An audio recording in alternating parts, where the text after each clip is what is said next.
کاک عەبدوڕەحمانێ وەکو بنەماڵی شەید هوجام سووتی ئەمڕۆ ساڵیادی شەیدبوونی باوکتانە چ پەیامێکتان هەیە بەگشتی بۆ خەڵکی کوردستان؟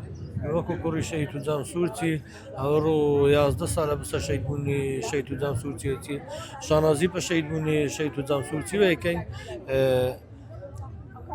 ئەمەش ئامادەینە لەوێ ڕێگێ قوربانی بدەین گیانی خۆ بکەنە جانی خوبکەینە فیدای.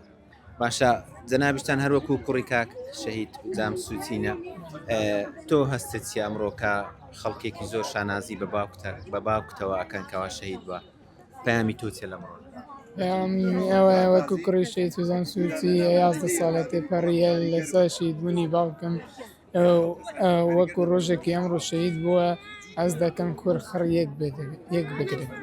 ئامادەیت بەڕێستانیش وەکو باوکتان لە پێناو کوردستانە خۆتان قوربان بەڵێ بەخۆکەینە قوربان.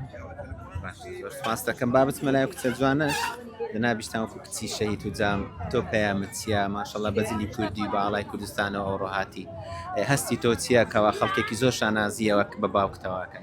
ئەستێکی زۆر خۆشمەوین وەکی کچی شەید هوجام سوورچی بۆ یەکەم جار سەواڵێکی ئەوە جوان ڕێک ئەخێرێ و ئێمەشیان بانگشت کرد زۆر سوپاسیانەکەم بە بۆنەی ئەوە من وەکو کچی ئەو شانازی بەخۆمەوەکەم و مەمنون بە کانەکەتان.